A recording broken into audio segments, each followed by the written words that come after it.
Floor. All right. Hi, everybody. So thanks so much for having me. Super excited to be here today. I am actually up in Rhode Island, so I'm not too far from you. And I don't know if you guys had the bad weather that we've been having, but it's lots of rain and wind and crazy stuff. So I hope everyone is staying safe and keep your electricity going. But I work for a law firm, Chisholm and Kilpatrick. We're based in Rhode Island. I'm an attorney and we partner with nonprofits across the country who have chosen to outsource their bequest administration. And so, what that really means is basically they do all the great donor facing work. They steward the donor, they get them in the pipeline, or they don't, and it's a surprise bequest. But once that bequest has matured or the person has passed away, they turn it over to us, and we actually get the check in the door as quickly, accurately, and maximizing it if we can. So a lot of our clients just don't have the bandwidth to do it. A lot of our clients, it kind of starts with the plan giving team and they wear a lot of hats and it just can't all get done. So they hire us to make sure no money's left on the table. And we deal with, nefarious executors and trustees who are skimming off the top, which happens, beneficiaries who are fighting over, no, she meant my charity, not your charity, that kind of thing. So we do a bunch of that.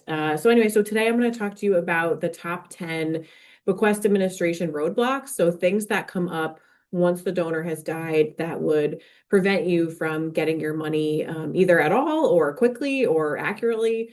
And I say that, it sounds kind of crude when I say it like that, but I really just mean all we want to do is honor the donor's wishes. They've worked really hard. They've, earned kind of their life savings, and now they've made this really important decision to give it to you or to give part of it to you.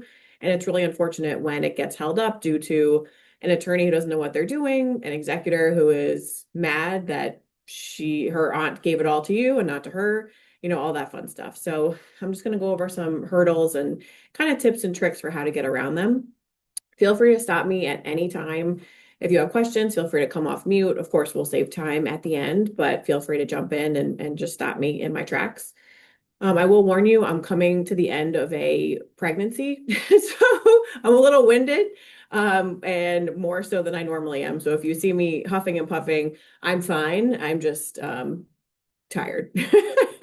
But with that said, I will start sharing my slides. Let's see.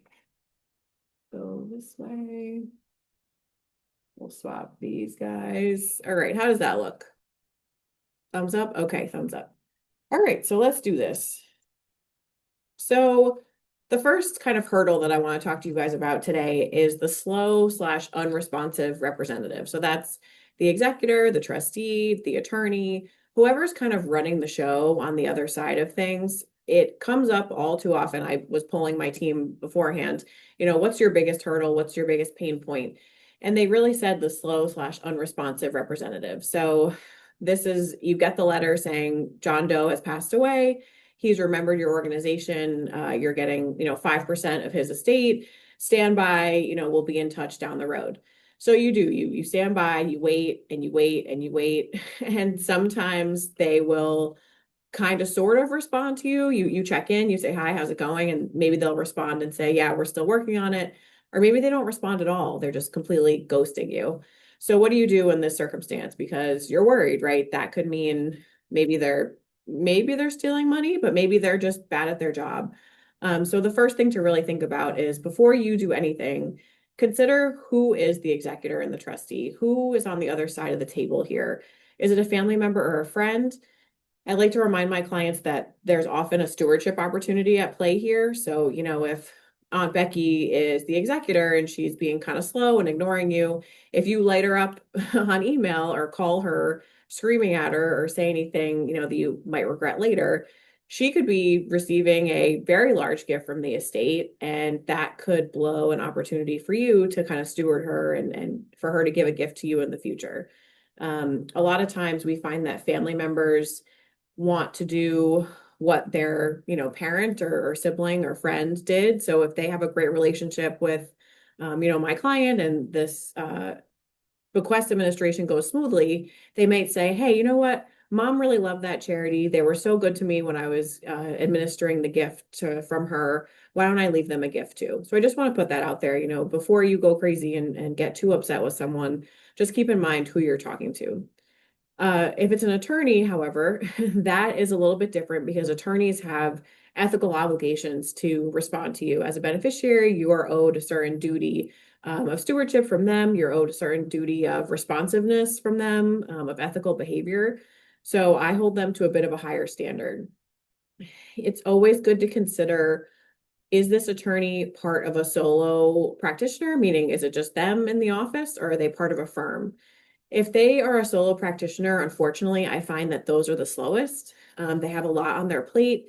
Usually it's just them and maybe one other person, a secretary or administrative assistant, kind of handling probably way too much. They have way too big of a caseload and they're not giving you the attention that you deserve. So I find that the most troublesome people on the other side of the table are usually attorney solo practitioners. If they're part of a firm, that's different. They should have resources. They should have a team. They should have help. There's no reason why they shouldn't be responding to you. So just again, consider who is on the other side of the table here. I always recommend keep consistent communication from the beginning. Don't just call them, send letters, and what we call paper the file. Here at CCK, as soon as we get notified that a person has passed and that they've remembered our client, we always send an introduction letter right off the bat. We explain to them, who we are, who we represent, how grateful the charity is to be remembered in this person's estate or trust plans, and then kind of lay out communication going forward. I can be your primary contact. Here's my email. Here's my number. I'll be checking in, next month to see how things are going. Also, here's our W-9 IRS letter. It's just good to give those things up front. So again, it's a nice thing to do to let them know that you're watching. Honestly, I think a lot of people don't fully grasp that charities care or pay attention or even know that a gift is on the way. They think it could be, taken or leave, take or leave it. So it's always good to write that letter and just say, hey, I'm Lauren and I'm so grateful for this gift and I'm going to follow up with you next month. So I really recommend sending a letter in the physical mail and papering the file. It's always good to research local probate rules. So I mostly practice, up here in Rhode Island. I'm licensed in Massachusetts, but we help facilitate gifts across the country. So we're constantly doing research about probate rules, in California, how long do you have to file an inventory? How long do you have to file an accounting? Do you even have to file the will? Some states in the country, I think it's Colorado or one of those states, you have like 4 years to file a will. It's something crazy. But other states, you only have 30 days once a person has passed to file a will. So always look up the rules wherever the estate is being administered to see what the rules are and what the timelines are. Are there deadlines? It's not helpful to say, hey, give me the inventory, and the attorney on the other side saying, well, it's not due for another 6 months, hold your horses. So it's helpful for you to know kind of what rules they're playing by. If they're responsive but slow, we always say to ask for a partial distribution. So to help with that, you can offer a refunding agreement. Refunding agreement just means that you agree to refund any gift that is given to you that may have been given by mistake or maybe too much, or a tax bill came in or something came up last minute.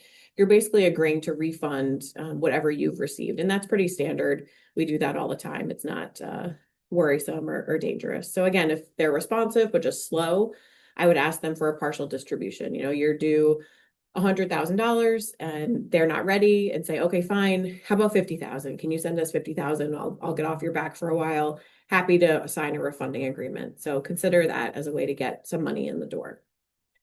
And then lastly here, attorney general or court intervention. This is certainly kind of one of the last steps you want to take, asking the court to order distributions or to remove the PR and the trustee. However, it does need to be done from time to time. We frequently run into people who just kind of ghost everybody. They are supposed to be administering the estate and they just say, I don't care, I'm not doing it. And they move to Alaska. We never hear from them again. That's a true story. So sometimes the PR/trustee needs to be removed.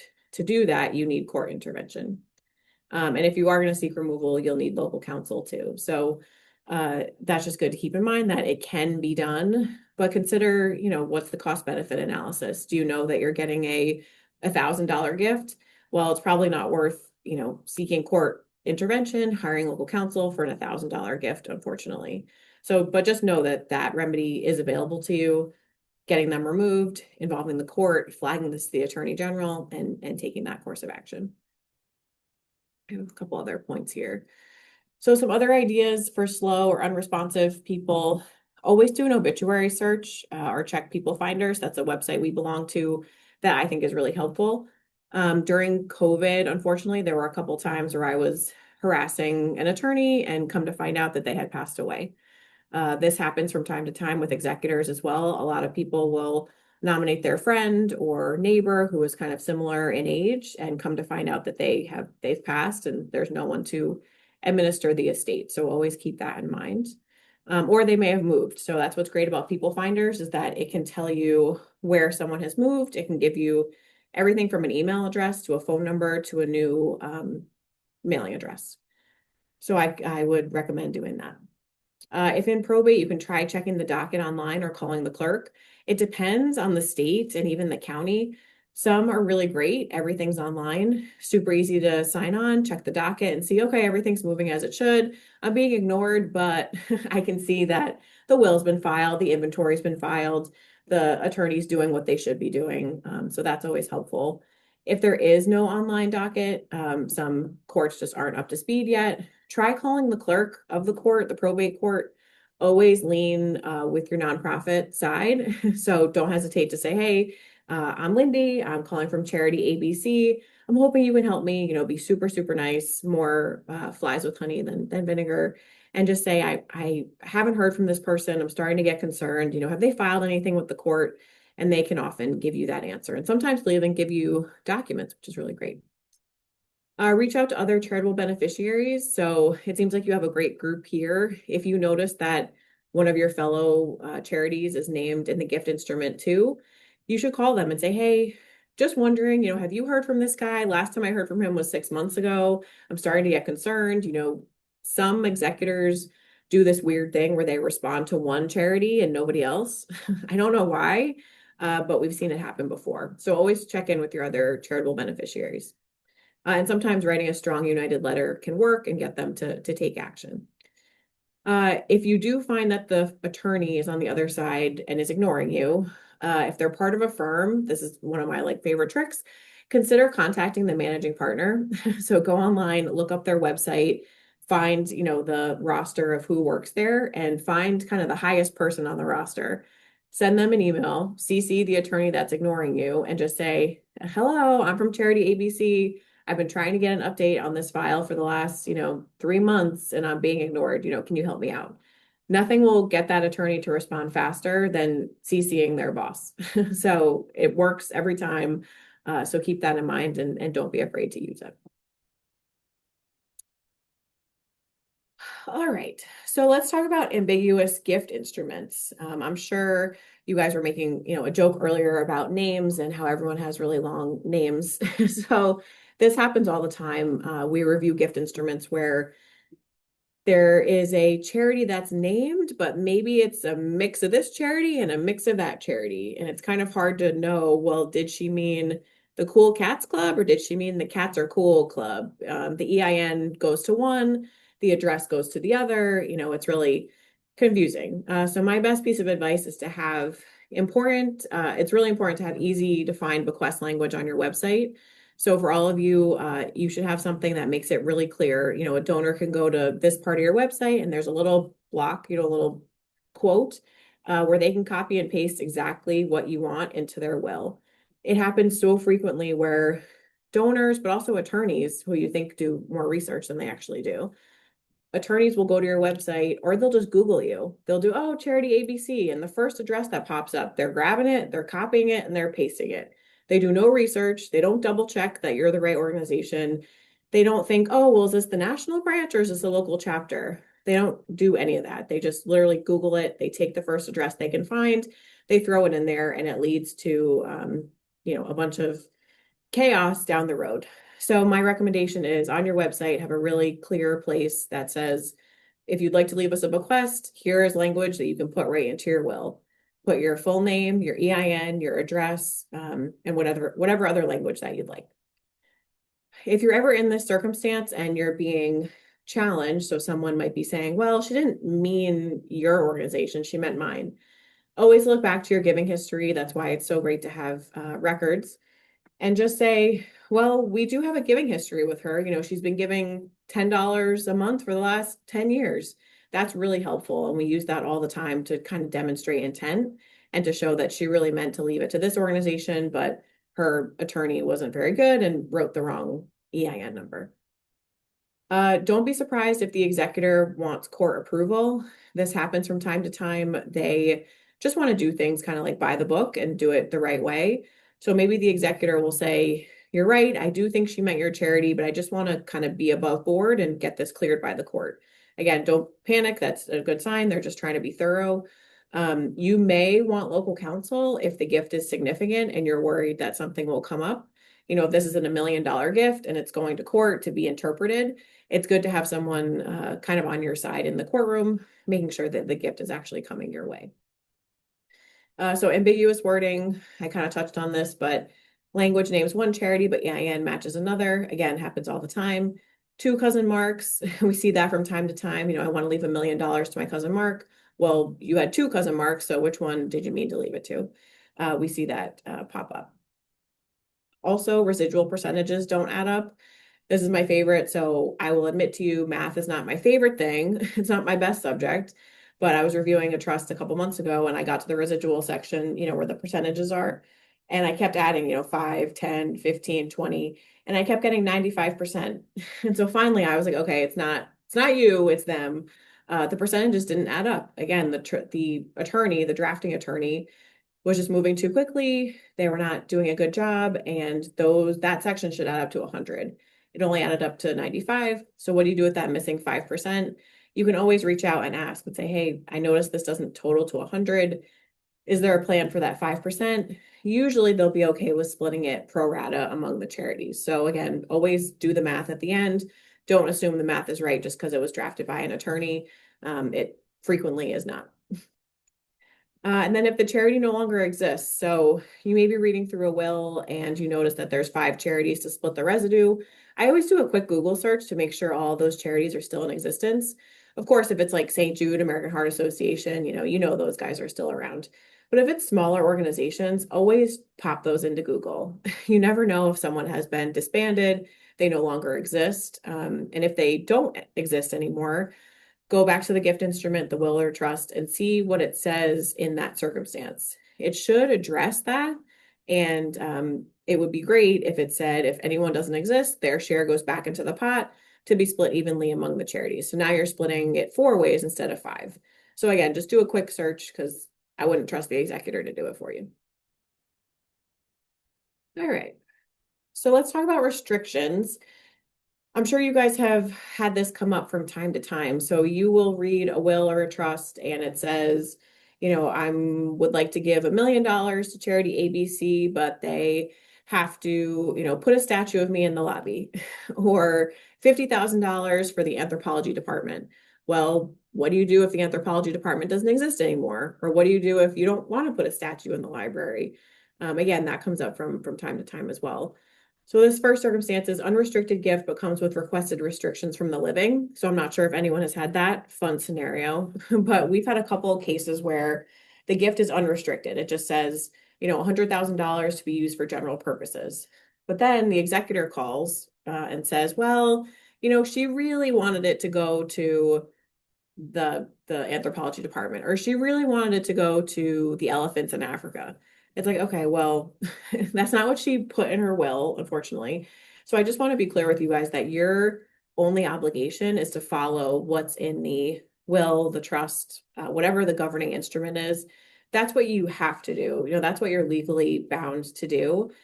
You don't have to listen to the friend or family member or executor who comes forward and kind of puts a restriction on the gift post-death. If it's not written in there, you don't have to follow it. So of course, you want to keep stewardship in mind. You want to be nice. You want to do everything you can. But at the end of the day, you have no requirement to do that. So, do what's best for your organization. If you don't want to follow that specific restriction, you don't have to. You do have to follow what's in the written form, though. That's what you do have to follow. So the second example, bequest is restricted, but charity can't abide by it. So again, that's the anthropology department example. So what do you do then?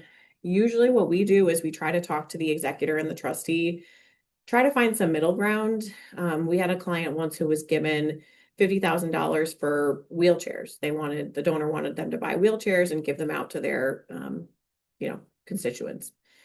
And they didn't do that. That just wasn't part of their program. They weren't set up to do that. And it really wasn't something that they could handle. So we worked with the executor to come up with kind of a middle ground. And they do have a transportation system where they have a bus that goes around and picks people up and brings them to their appointments.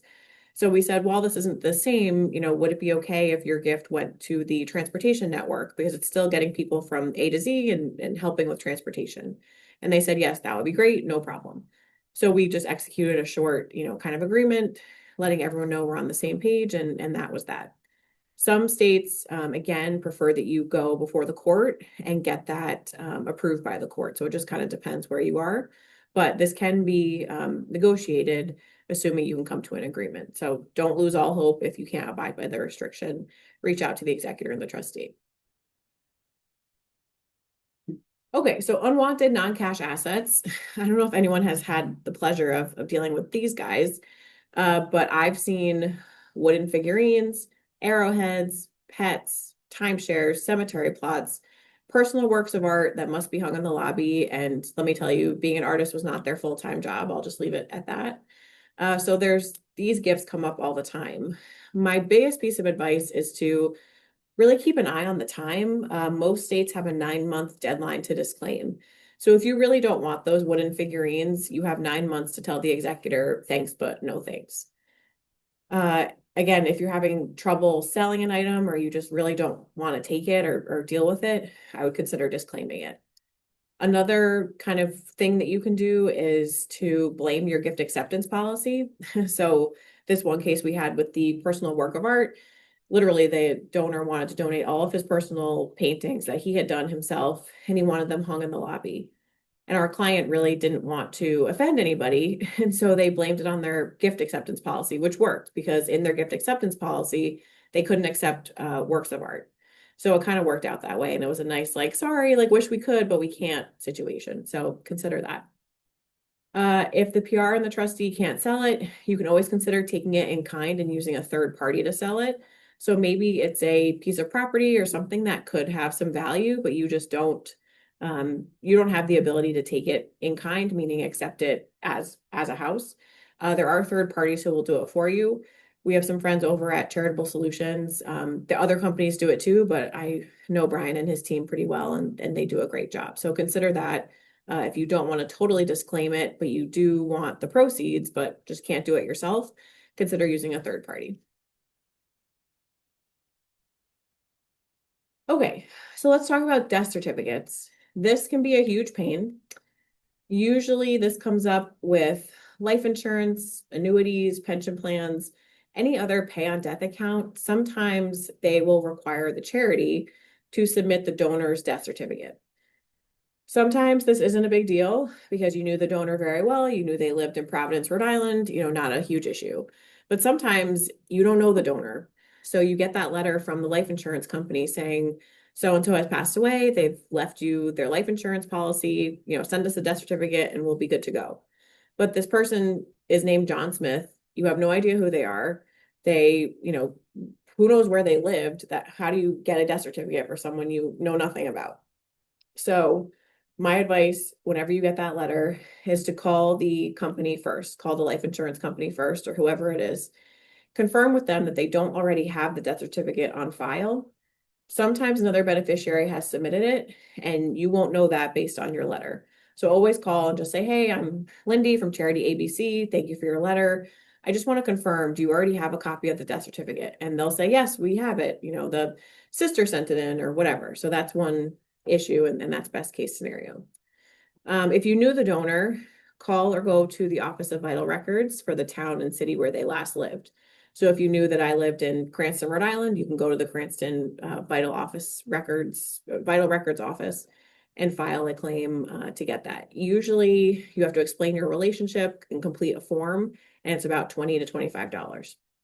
But again, what if you didn't know the donor? You didn't know that John Smith was from Cranston, Rhode Island or Boston, Massachusetts. You have no idea where to start. So again, I would call the company back and ask for an exception. Again, lean with your nonprofit status. Just say, we're so grateful that John Smith remembered us. Unfortunately, we didn't have the benefit of knowing him. Can we please have an exception here? Can you please let us collect the proceeds? We'll complete all the paperwork. We'll do whatever we need to do, but we have no way of getting the death certificate. It's quite literally impossible. So ask for an exception. Another thing you can do is beg for them to tell you the city and state of the donor. So call them and say, again, lean with your nonprofit status and just say, we can't get the death certificate without knowing where their last residence was. Can you please, I'm begging you, please tell me where they last lived, just the city and state, so that I can go collect the death certificate. Again, you can try people finders and try to track someone down that way too. You can also try to beg for another contact. Sometimes the life insurance company or annuity company, whoever it is, they will have on file a financial advisor or executor information. So beg them for someone else to talk to. Again, explain, I'm in between a rock and a hard place. I want to honor this donor's incredibly generous gift, but I can't do that because I don't know how to get their death certificate. Is there anything you can do? So really keep it going, put it on heavy. And then lastly, write a letter to the senior leader of the company explaining the circumstances. I would recommend it be signed by either your general counsel, your CFO, your CEO, someone who's high up at your organization. Put that in the mail and check back in a couple weeks and just keep hounding them. Someone will give you information. Just that's what I would recommend. Okay, so similar but different. I'm not sure how many of you have done beneficiary designations before, but this is basically, so like here at CCK, we use Vanguard. So you can log into your Vanguard retirement account and you can leave your account to a person or an organization. So when that happens, and this is a really popular gift actually nowadays, people are really leaning towards leaving their gifts to charity, their bequest beneficiary designations to charity. So it comes up all the time. You will get a letter in the mail from Fidelity, Vanguard, Wells Fargo, Charles Schwab, those big banks saying that John Smith passed away. He left you all or a portion of his account. Just fill out these, 80 pages of paperwork, and we'll get it right over to you. And as you go through the paperwork, you'll see that they're requiring personal information. So they want your CFO's home address, date of birth, social security number, license number, or a scan of your license. They want all this personal information. And it makes no sense because your CFO isn't getting this gift, your charity is. So it is really unfortunate and it causes a lot of delay and hardship, and it's really nonsensical. It makes no sense. So here are some tips for how to get around that or how to try to work with them. So I always recommend reading the forms thoroughly and always calling before you submit them. It happens all the time where a nonprofit will complete those forms, they'll submit them, and then they'll wait and wait and wait. And months have gone by, and all of a sudden they get word that the forms have been rejected. Something is wrong. You didn't click this box. You should have checked that box. This form is incorrect. You're missing that one. So I find that if you call, you will be less likely to get your forms bounced back. Literally what I do is I fill it out to the best of my ability. I call the representative and I say, hey, I just want to go over this with you. Does this make sense? And I literally walk them through the form and make sure that we have it all right. So that's my first piece of advice. Always make sure you mark do not withhold taxes. You are a nonprofit organization. Fidelity should not be withholding any taxes from your distribution. Oh, hello? Hello? Sorry. Oh, I'm it's okay. I'll put myself on mute. I'm sorry. Oh, that's okay. Okay, thank you. No problem. If anyone has questions, again, feel free to hop off anytime. Okay, so always mark that you do not want taxes withheld. And then once the distribution actually arrives, check it and make sure that nothing was withheld. It has happened to us before where we mark off do not withhold taxes. We submit the forms, we get the check, and on the kind of check stub, you can see that they withheld taxes, even though we asked them not to. So be careful about that and always say do not withhold. At the end of the paperwork, check to see if a notary or medallion signature is required. Notary, of course, is easier to come by. There's probably someone at your charity who's a notary, or you can go, to the post office or somewhere down the street and get it done. Medallion signature is a little bit more difficult. They want you to go into a bank. That's kind of the only way that you can get it done. Sometimes you have to pay for it, and it's really annoying. So again, call Fidelity. I'm just going to use Fidelity as an example. Call them and confirm and just say, hey, I just want to be positive. Do you absolutely need a medallion signature here? And they'll say yes or no. So you just want to be sure. Again, requiring personal information. This sounds silly, but hang up and try again with somebody else. The people who work at Fidelity often are new, and for better or for worse, they don't know what they're doing. So try hanging up and asking to speak with somebody else. If you are considering opening an inherited IRA, which is the account that needs that personal information, try to get the value first. I find it's really helpful for our clients to know, like, hey, Fidelity is requiring your personal information, but it's a $500,000 gift. Do you want to move forward, or do you want us to keep fighting? That will make a difference versus it's a $500 gift. They'll probably say, oh, it's not worth giving my social security number. What we do here at CCK is we keep a list of who is helpful at which organizations and institutions. So we know that, Jimmy at Fidelity is great, and we call him every time. So try to keep a list of people who have been helpful for you. And then lastly, turn to the Rift project. So I'm not sure if you guys all know, but I belong to the National Association of Charitable Gift Planners, so nacgp.com. If you go to that website, there is something called the Rift project. It's a database on that website, and it lists all the people at all the biggest financial institutions that you can reach out to and ask for an exception. And if anyone has trouble finding it, just shoot me an email. I have my email at the end of the slides here, and I will tell you how to find it. It's a wonderful database. It has a ton of great information. There's no, silver bullet in there, but it gives you a lot of good tips and a lot of good places to start to try to get these banks to do what's right. So that's a great resource. Okay, so receipts and releases. When you are overseeing a bequest administration, there's almost always something that you need to sign, whether it's a receipt, a release, an acknowledgement, a waiver. There's some sort of something that they're going to ask for your signature on. So my recommendation is to first make an internal plan. So who can sign these at your organization? Can you sign them? Does your boss need to sign them? Does the CEO need to sign them? Who can get that done? Because a lot of time the attorney is waiting on you before they send distributions. And I know in our cases, sometimes we wait months and we've submitted ours, and I check in with the attorney and I'm like, hey, what's the holdup? What's going on? And they say, oh, well, I can't submit distributions until I get all of the signed receipts back. So don't be that one charity that's the holdout who isn't keeping track and isn't submitting your signed paperwork. So make an internal plan from the get-go, who can sign what at your charity. Corporate resolution, just really quick, that's an internal document that explains who can sign what. Usually it's signed by someone on your board, like the secretary, and it just kind of lays out like, okay, CEO signs this, CFO signs that, director of plan giving can sign this. They come in all shapes and sizes, but a lot of times people will ask for the corporate resolution to make sure that you actually have the authority to sign that certain document. So something that I see from time to time is you'll get a receipt in the mail that says, yes, this is Lindy from Charity ABC, and I am acknowledging that we received the $10,000 check. But you haven't received the $10,000 check. So should you sign something that says you have it when you don't? So my nerdy lawyer way, I don't feel comfortable doing that because you're creating a record that you have the check when you really don't. God forbid something happens to you or you leave the organization, and then a year from now, your replacement is looking through the file saying, hey, did we ever get that check? Oh, here's the receipt. Lindy signed it. She said she got it. So I guess we did. It's just, makes sense to me to not sign something like that. But what I usually do is to put a little caret, or I do a little edit and I say, we will receive, or, check forthcoming or something like that. The attorney isn't trying to be sneaky by asking you to do this. It's kind of like a chicken and the egg situation.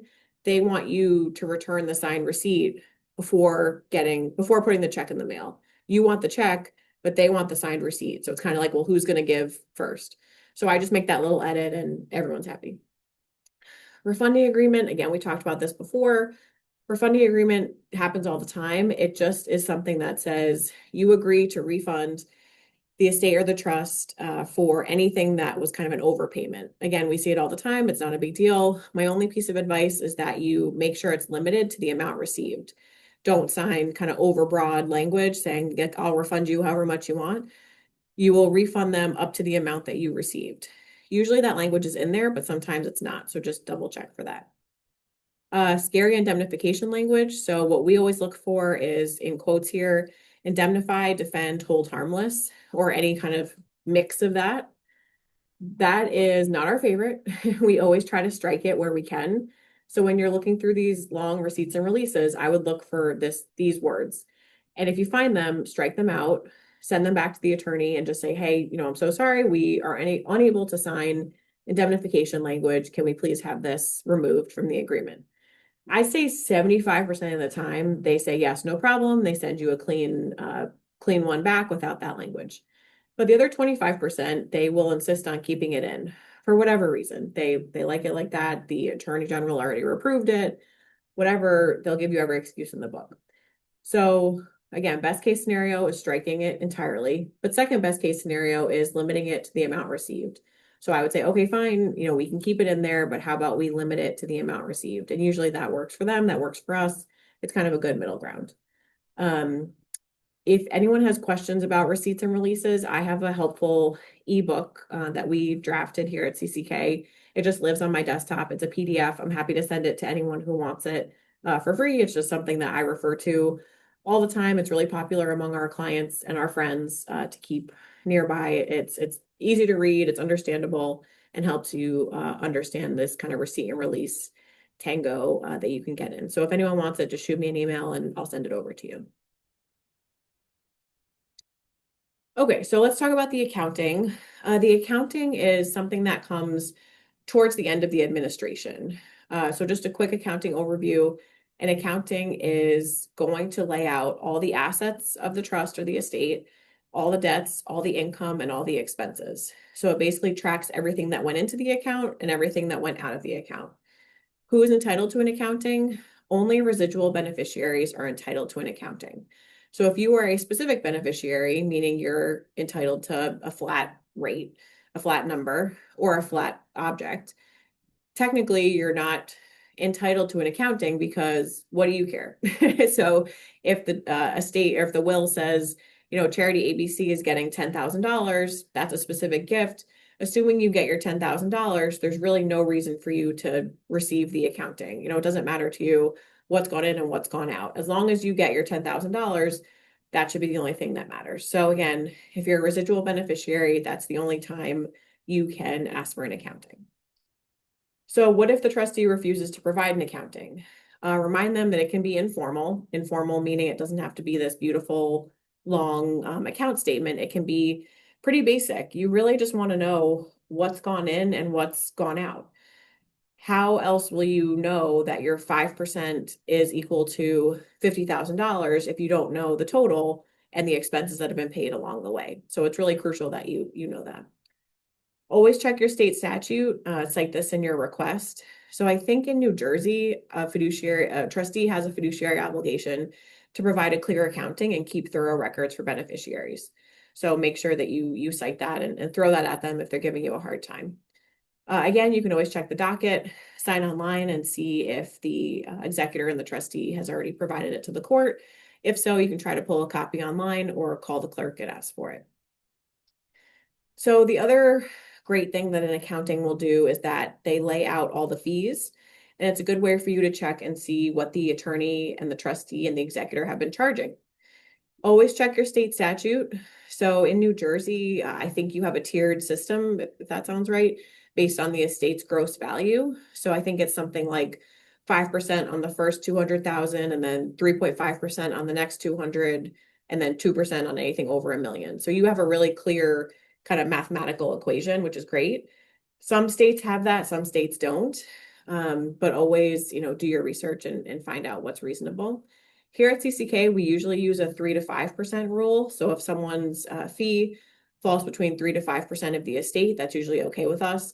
Anything past 5%, our bells start to go off a little bit. We like to look into it. We like to better understand what's going on. Why would you be entitled to such a large fee? The only thing that really kind of rises to that level is litigation. Maybe there was something that caused them to take extra time and effort in administering the estate. Maybe the donor was a hoarder. It took a lot to clean out their house and get it ready for sale. Um, Things along those lines. So consider, what would cause a unreasonable fee to be paid. Also in the accounting, you can see signs of self-dealing. So you don't think that this happens, but it does.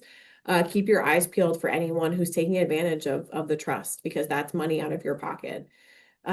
We always like to look to see who is doing all the work on the house. So we had a case about a year ago, I think it was on the West Coast, and everyone had the same last name. You're going through the accounting, and the trustee was, McGillicuddy, and the guy who cut the lawn was McGillicuddy. The guy who painted the house was McGillicuddy.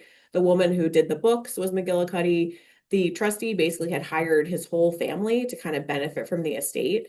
And they charged, a large amount of money to mow the lawn and paint the house and do all this stuff, really for their own personal benefit. So that's no good, and that's not a good thing. Another example that we've seen is that they put a ton of work into the house and then sold it to family. So imagine, they put on a new roof and they added a garage and a suite and an in-law apartment.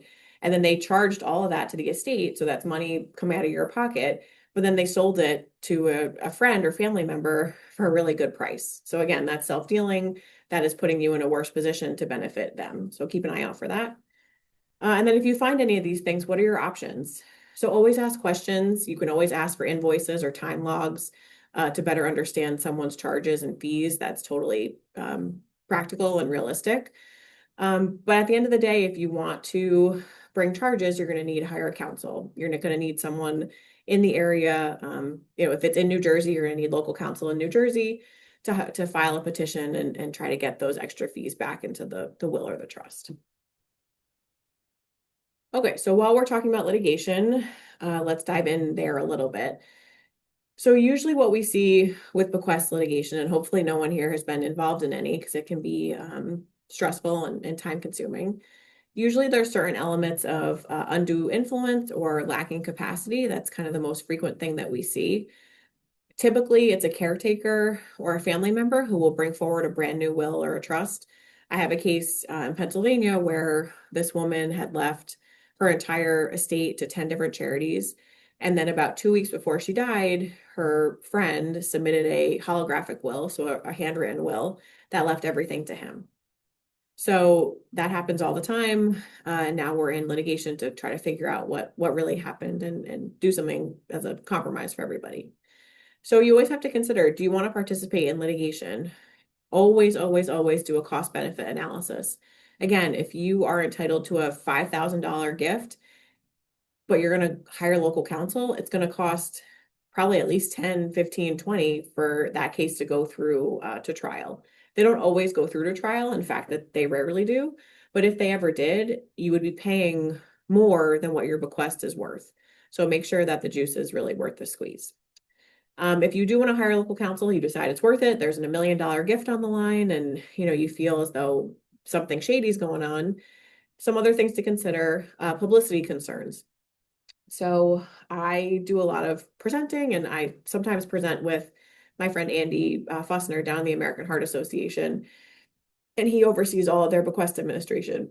And he always says that if he had a nickel for every time a publicity concern turned into a reality, he would have like one nickel.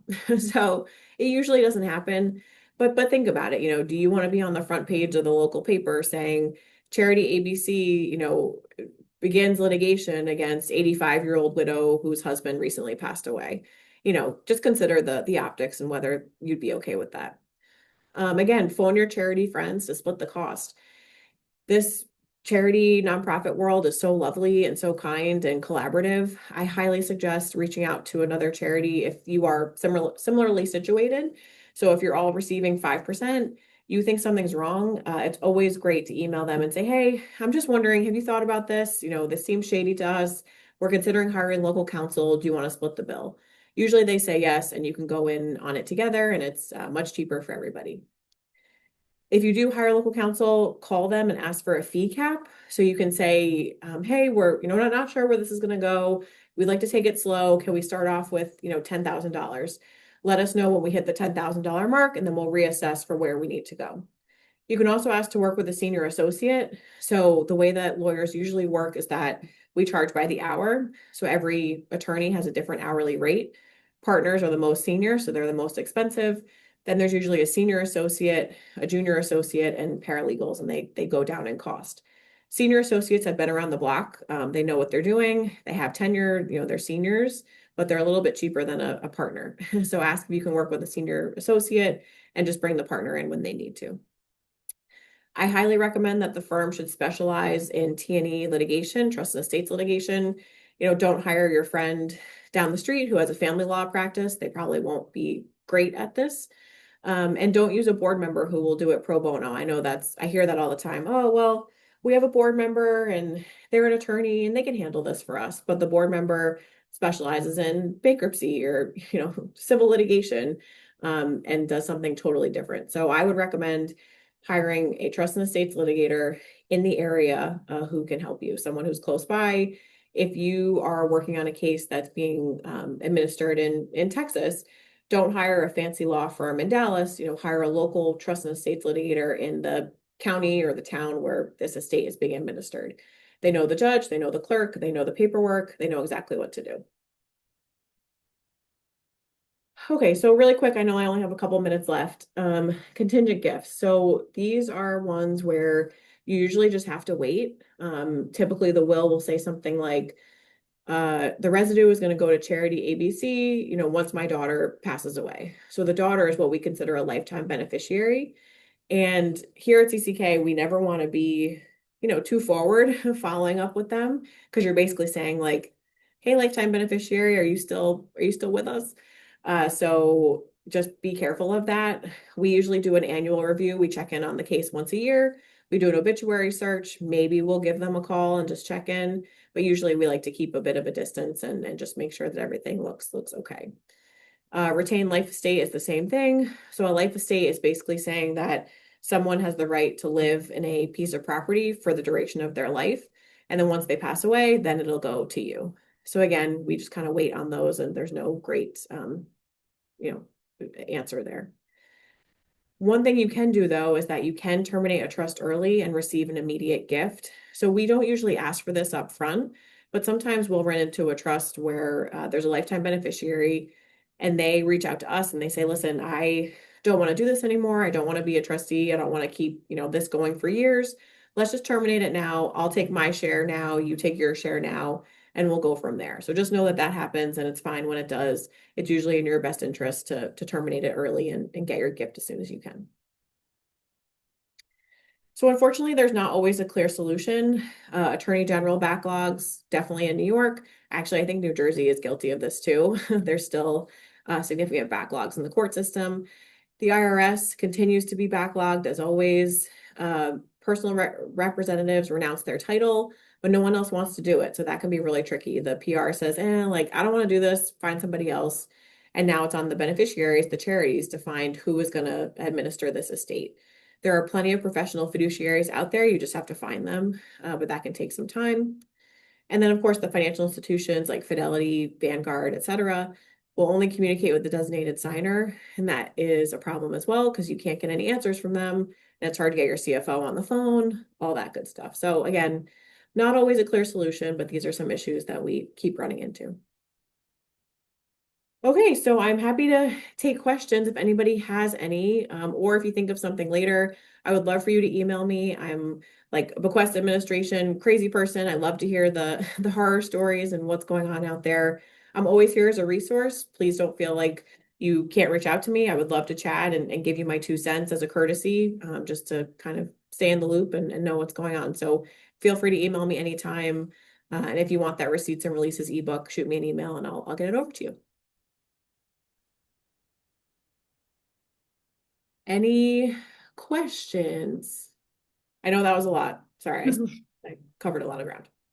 Thanks so much, Lindy, for the presentation. It was really good. and there's a lot there to comprehend. I do have Yeah. a question. So we recently received notice, one of our longtime members had passed who lives in Pennsylvania.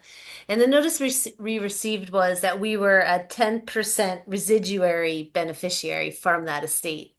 And I was just wondering, like, our director of philanthropy requested a copy of the will because this was just a notice from Pennsylvania. Is there any length of time or timelines that apply to that whole process that we should follow? Because we weren't initially planning on like taking any action other than requesting the will. Yeah. But what's your advice related to stuff like that? Yeah, so that's definitely the right thing. Always request the will because, as I've been alluding to, I never fully trust what they say unless I see it in writing. So, how do you know that your $5,000 check shouldn't actually be $50,000? So, Mhm. always request the will. You're entitled to a copy of it if you're named in there. So, don't feel bad about that. And then it just depends. Some of these cases, I would say on average, a residual beneficiary should have the case open for about a year. I follow the administration, assuming everything goes to plan and nothing kind of comes up that's unusual. Open to close is a year, maybe like to 16 months, 18 months, that kind of thing.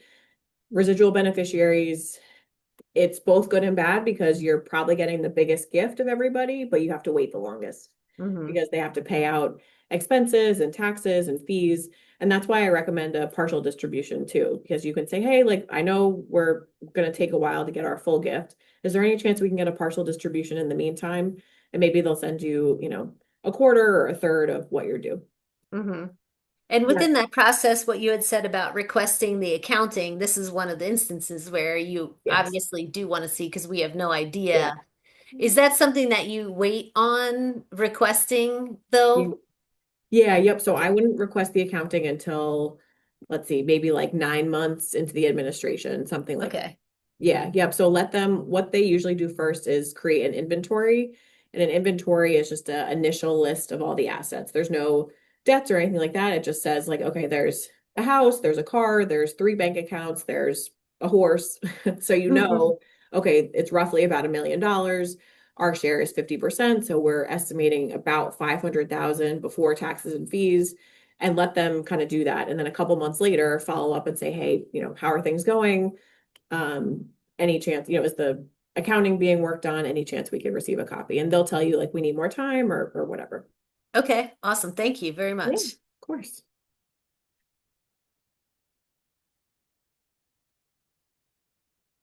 Any other questions? Again, if anything you want to ask offline, feel free to email me. Happy to chat.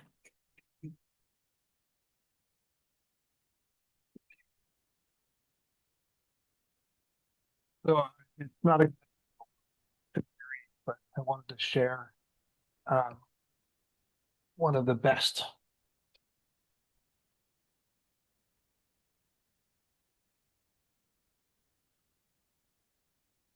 Was that a bequest?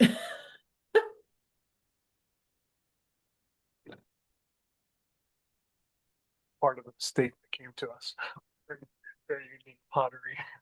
Wow. Beautiful. I love it. That's hilarious. Also, Lauren, I'm happy to send my slides. If you want to send them to the group, I can do that too. That would be amazing. Yeah. And as you mentioned, the document for the especially for those who weren't able to come today, I think Yeah. that'd be really beneficial. Yeah, I'll no pass problem. it around to everybody so you can No receive. problem. My pleasure. Well, with that, now that we're at time, thank you so much, Lindy, for coming and chatting with us. There's full information there. Yeah. Lots to digest. So Yeah. Yep, appreciate it. absolutely. And again, email anytime, or if there's someone else to your organization who's handling a tricky bequest, happy to chat. Appreciate and good luck. We wish you the Oh, best. thank you. Thank you. I'm here till the end of May, so feel free to email me anytime. Everybody, we'll see you next month. We have another speaker lined up. And Wendy, we wish you the very best. And Thank you did an amazing job with your presentation. An hour fully talking, being exhausted. you. Congratulations. Thank you. Thank you very much. Yes, again, more winded than usual, but happy to do it. So really nice to meet everybody. Thank you. Thank All right, you. bye. So much.